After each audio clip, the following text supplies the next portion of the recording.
abidin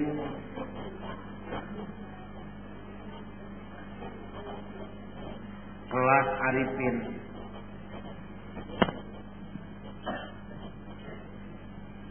Manusia ibtidaiyah, muslim ibtidaiyah, ibadah teh aya karana loba kasusah, loba kabingung, loba kahayang. Lamun urang kelebadinya ulah eureun eta ge alus dibandingkeun jeung nu teu sakitu-kitu acan.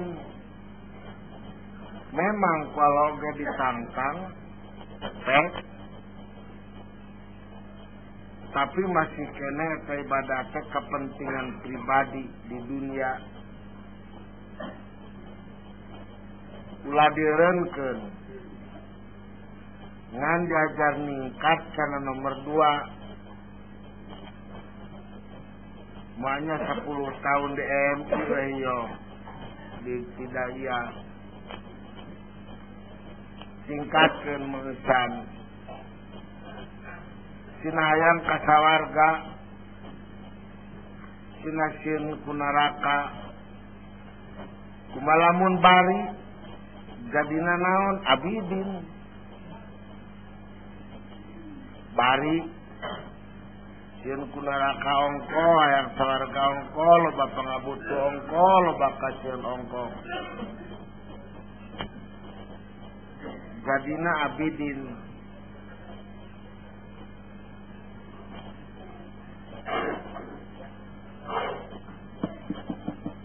Ari cek arifin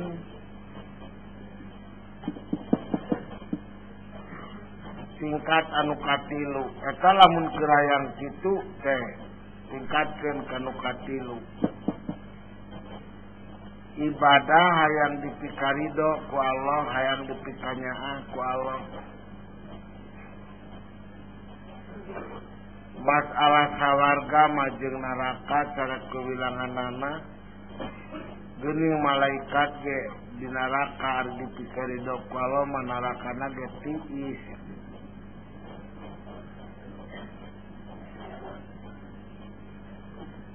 Masalah sawarga jeung neraka terserah Allah. Masalah kabutuh kasieun kasusah terserah kumaha Allah. Sakali deui pangalu ibadah teh aya anu mubtadiin kajurung laku ku loba pangabutuh, loba kasusah, loba kahayang. Kadua ibadah abidin aseja ibadah we ka pangeran hayang sawarga jeung hayang naon sieun neraka.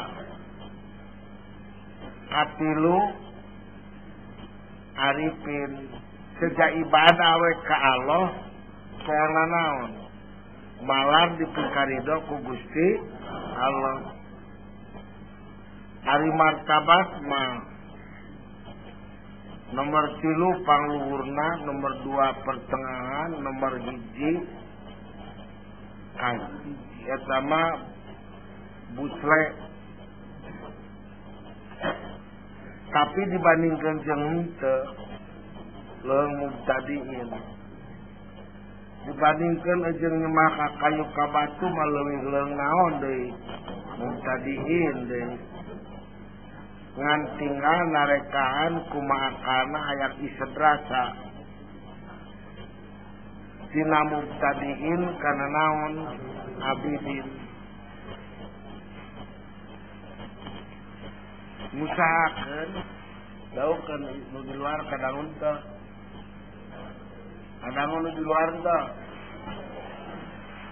bisa bari ngabeur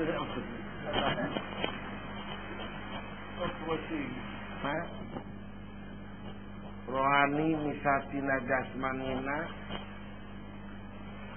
nyawa nu jadi panyambung disebut ngababatang kurungan eueuh kuringan bangke kuringanana teu ngancik dina kurunganana lelemutan misah ciraga badagna ngarana keur waktu dicabut nyawa teh sakarat.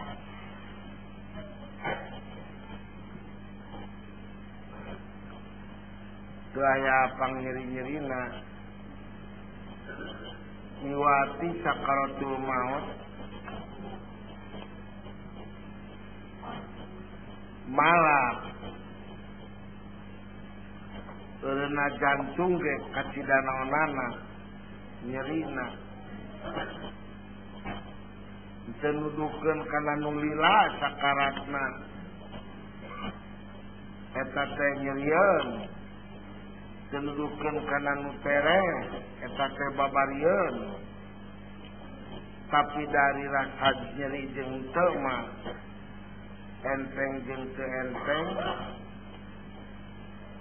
iwati anu ngaranna panana calon nabi Siti Maryam anu nepi ka pangkat waliullah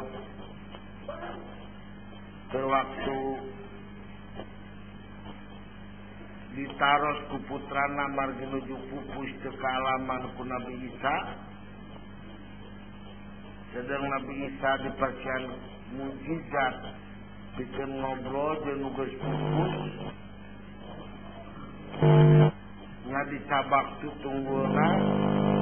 tulus Siti Maryam buka deui dina pakuburan dikuburna ge ku malaikat dimandianna ge ku Siti Aisyah Asia di Siti Masito kunus tos dipayung di sawarga ditaros ku Nabi mangga mager wasiat ka abdi da maker pupus abdi digaya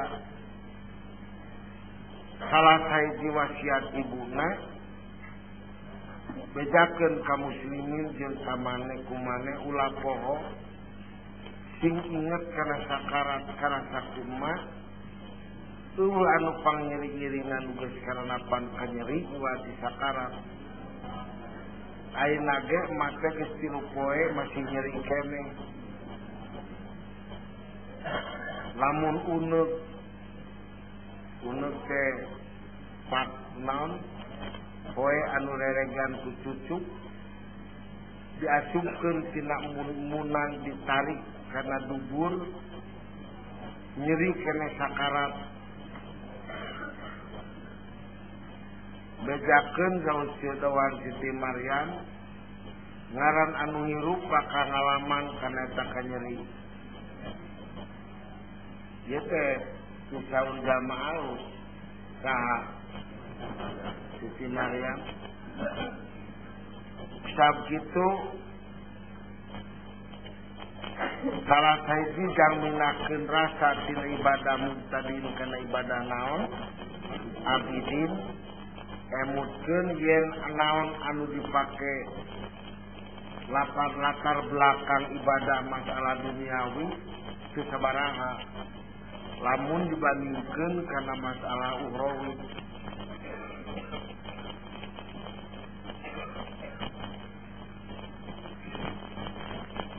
numawi Kangjeng Rasulullah sok ngadoana teh Allahumma hawwin alaina fi sakaratil maut Gusti panggampangkeun abdi dina sakarat maut nya Kang Rasul mah diijabah waktu anjeunna pada disanak nyawana teh kebujar ningali Rafiqul A'la kawan-kawan Rasul anu dilaluhur da Rasul gumujeng bari gugu pae kaluhur raos dipampang ku ashab anu tesipayun ulaika sabiquna awalun ulaikal muqarrabun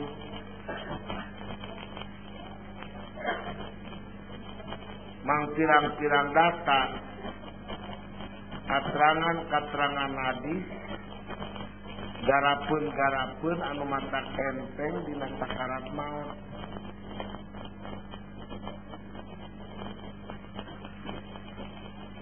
Kadua ngemutkeun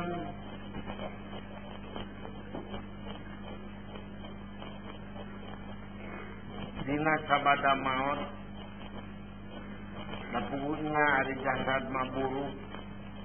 malum kuring geus teu didinya kurungan ngababatang kadina ge penghubungna nyawana dicabut paturai kuring jeung kurung ngababatang jadi mayit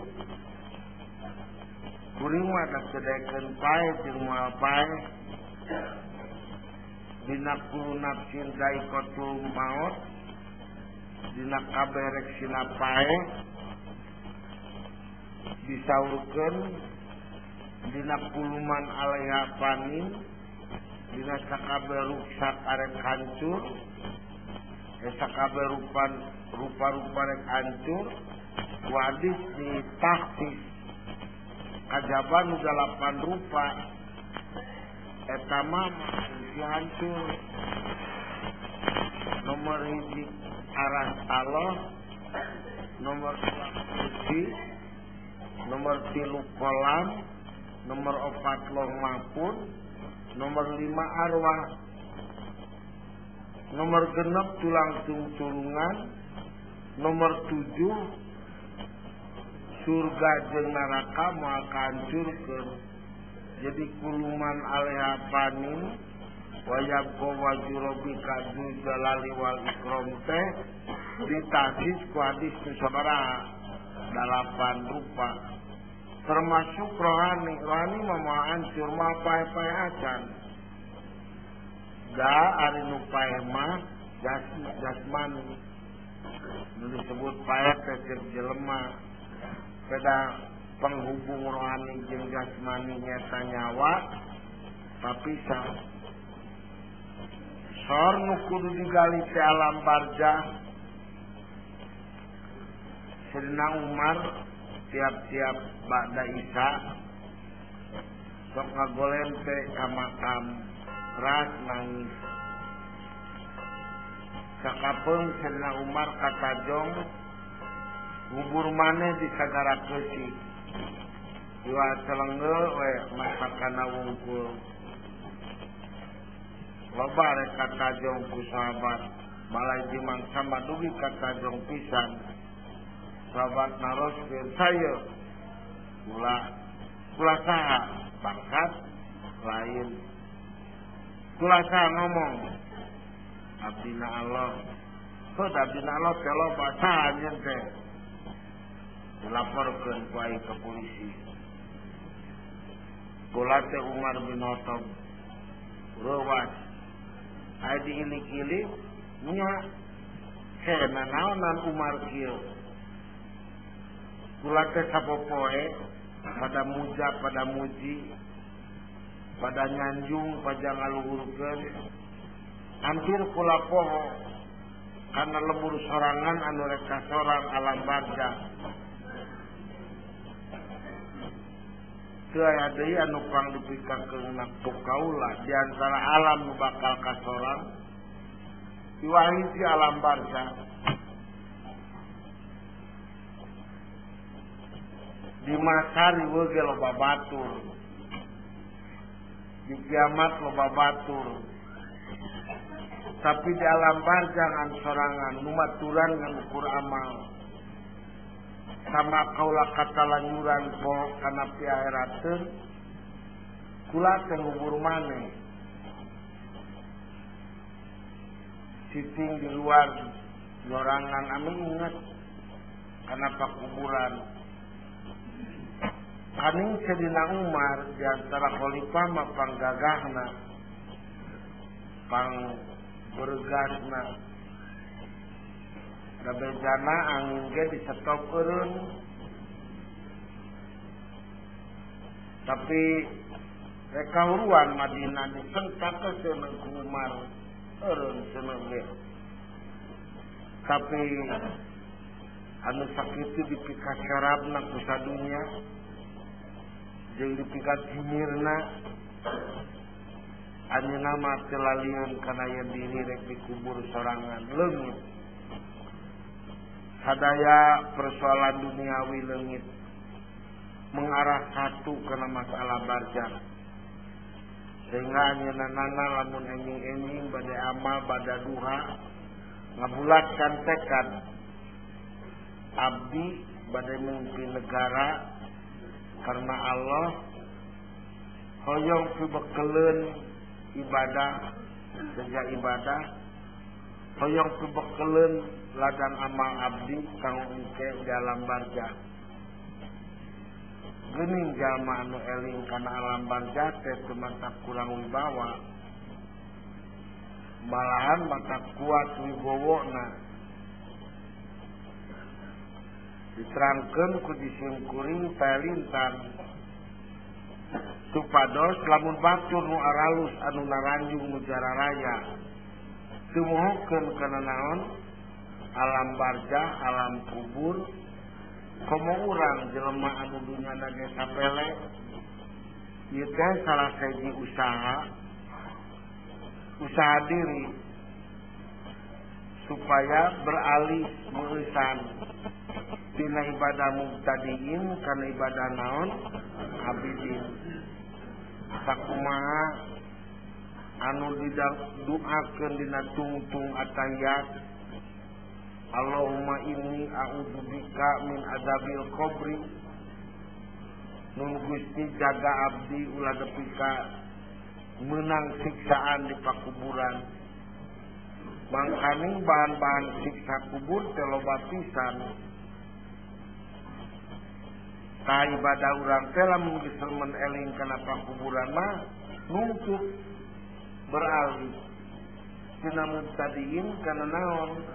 kana abidin tingkatan naik beusan. Ulah kieu kana mubtadiin mah teu guna ibadah ge ari kitu mah ulah kan we da leuwih alus tinimang teu mah jeung leuwih alus deui tinimang muja kalian ti Allah mah da kalau ke diparentah kudu kituna.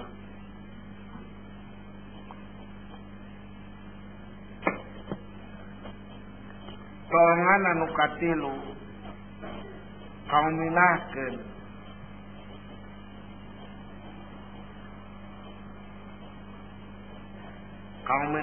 mental minahkeun jiwa tina abidin tina jadi naon arifin eta teh lami ya teu tiasa sekaligus teu tiasa kedaya kursus latihanana seperti kieu ayeuna teh kursus kitu ngaranna kursus latihan jiwa naon cek ayeuna mah ngaranna teh panataran tatar gitu. Latihan jiwa nu katilu red lieukan sabakeun kuringanana kana makom jama red sabakeun kana makom samemeh aya naon-naon dina waktu awang-awang bumi langit can aya udara ge can hawaan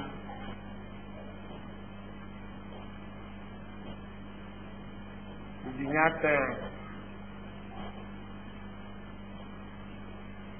sabadak itu dakan 7.000 tahun ya dunia teh can ngaredetna kana 10.000 tahun kaditu reret di kaharep kana 10.000 tahun kaharep adeuleuh ngolepatna alam dunia jutaan tahun kaharep dina abadal abidin wa darodahirin hum fiha khalidun lemur matu daya mana banyak karang pemidangan tempat balik sararea lemur anu saestuna lain lemur lelemuran lain tempat heulaanan dagening ari bukti nama di dieu mah anu ukur sakedeung pisan teu ari balas ngora ka udag kolot ari balas kolot ka udag nomro tali balas nomro ka boropai teu ngadaweung saeutik asan perengke budak tu pemuda pikoloteun kitu ge maju teu bisa eureun ke saeutik asan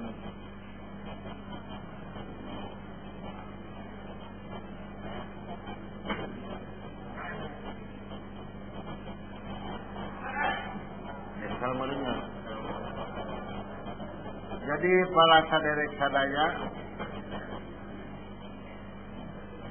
itu latihan rete kana alam anu lana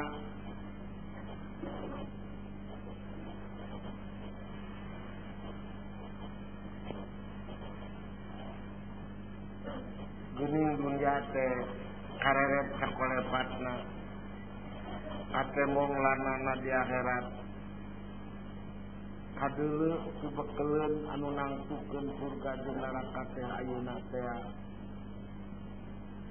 saroba dina ibadah mustaqim pasti urang ibadah teh jadi ibadah naon hamidin tanpa latihan anu kudu disebut we tanpa koreksi tanpa latihan nah hese atuh ngeunahkeun rasa teh hese eta teh kudu hiji boga murabi anu ngurus anu ngatur naon putan Kangjeng Nabi ke waktu mulih di salah sawiosna dakwah sang bulan 14 dina sagara keusik tunggang kuda angin leutik kadalingging rada tuluy heueuh tuluy ngarendeng kudana diadekeun ka Sayyidina Umar eka Muad bin Jabal dewan Kangjeng Nabi teh Muad amal urang teh disensor di 7 langit ge di langit kahiji bakal dipariksa amal urang teh bersih jeung henteu dina haram jeung sah ka henteu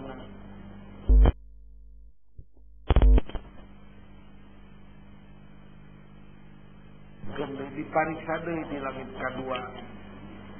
nah eta teh bersih tina halal jeung tina haram jeung tina subhat kaharunan dipariksa deui di langit katilu nah bener-bener karena Allah atawa aya boga pamaksudan dunya modos naik deui di kelas langit kaopat dipariksa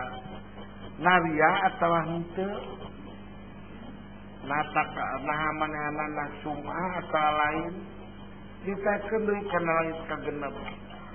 nah kukuk deui ka langit katujuh Sayyidina Muad bin Jabal nangis atuh Gusti mana amal jang bawaeun abdi ka akhirat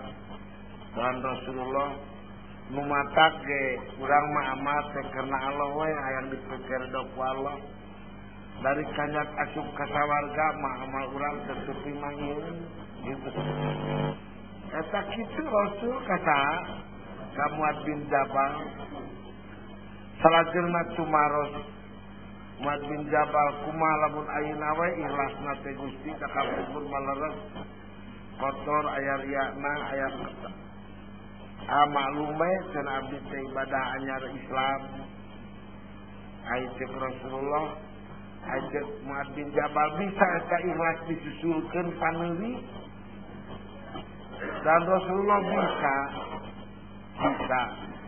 Imam Ghazali dina Minhajul Abidin tuluy sabada eta hadis diatur mari hadisna hadis musalsal ari hadis musalsal teh pangsoe-soena hadis musalsal alabatan hadis mu'an alabatan hadis anu mursal ada hadis marfu pangalusna hadis musalsal naon diterangkeun dieu eta dimisalkan laceuna ikhlas bisa disusulkeun bisa asal maneh tae disusulkeun naonana ikhlasna nya anu diterangkeun dina doa kasa Gusti abdi teh tos amal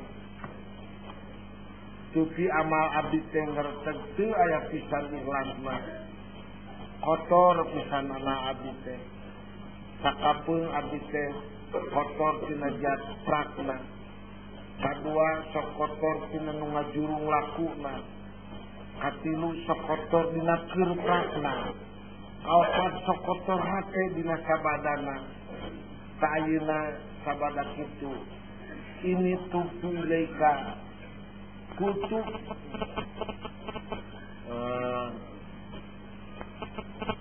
nah ini sedawan akasa tutu ilaika wa anu wa aqulu la ilaha illallah muhammadur rasulullah abdi ampun jeung tadi ampura jeung wadeidei tuluy syahadat eta nyahadatkan tina dosa bisa bersih eta kajadian-kajadian teh ti ayeuna lamun dijajah ikhlas nyampeurkeun hate ka akhirat samana datang ai kitu teh mah dunia sakitu geus puguh cikene teh ngora teh dunia ayeuna teh geus aki-aki si kene teh lelenguhan geuning ayeuna teh geus rayap incu si kene teh diri teh anu angeuning ayeuna geus tapi teu jadi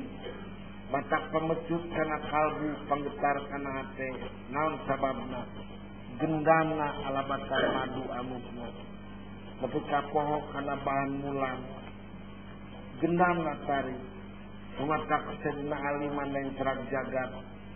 ya dunia guri geri paini tolak tuki salasan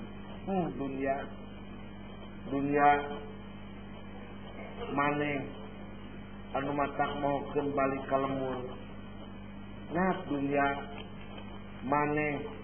anu matak nyimpangkeun tina jalan bener dunia maneh anu matak manusia ngalajur nafsu teh dunia maneh anu bisa dumadakan anu bener jadi salah anu maksiat jadi jahat karena maneh hendrak jagat tilu kali tolak tu guri geri pa ini tolak tuki salasan detail raga bumi nak kusruna lima dunia nipu mah kalian ti kami mau bisa ketipu di kuanyin pa ini tolak tuki salasan kami tolak tilu di ayeuna kanjin sakarang ngemplong jalan abidin sakarang ngemplong jalan deui kanu maha suci jalan ibadah kanu maha suci pagaweanana pamolahna lampahna tanuna dagangna buburuhna manapakahanana boh digawe di pemerintahna picil tina ati sanubari kerja ibadah hayang boga baweun balik ka akhirat itu pas ningkat jadi naon ngajadi pangkat abidin itu teh kena aya keurkeun moal sekaligus manusia beralih tina ibadah mubtadiin kana ibadah naon abidin tingkat anu kadua tanpa aya kebersihan dina mental jeung dina kajiwaan ngantos ari nu katilu si eta mada puncak wali kedana teh parantos dugi kana marifat nu katilu mah imana iman marifat anu diusahakeun ku para salikin bagi usaha teh aya dua jalur geus panjang teh aya jalur usaha menuju mencari kamarifatan aya jalur usaha menuju mardotillah saya dua jalurna sae mu masalah jalur kamarifatan tong jadi prinsip eta mah derajat manusia. Ngan biasana lamun jiwana marifat datang ibadahna ge naon? Arifin ibadahna ge. Ari ngaran marifat teh naon anu diimankeun ngajadi rasa. Eta marifat sakitu. Patokan marifat mah naon anu diimankeun ngajadi naon? Rasa. Lirik ibarat urang percaya yang didinya aya maung bayangan. Kapan asup kana rasa? Cirina sieun rakiwat. Padahal mauatan kadul. Itu kepercayaan geus asup kana naon? Rasa. Tah, lamun percaya ana yen Allah Taala ningalikeun jeung ngadangukeun. Manehna teu lepas. Dina rasa ditutup ditingali didangu ku Allah Ta'ala sehingga dulu makhluk itu jadi sumerep kana dirina tapi menjadi sumerep dirina kana paningalina Allah kana awakna tutupna Allah adu jadi nusuk kana kalbu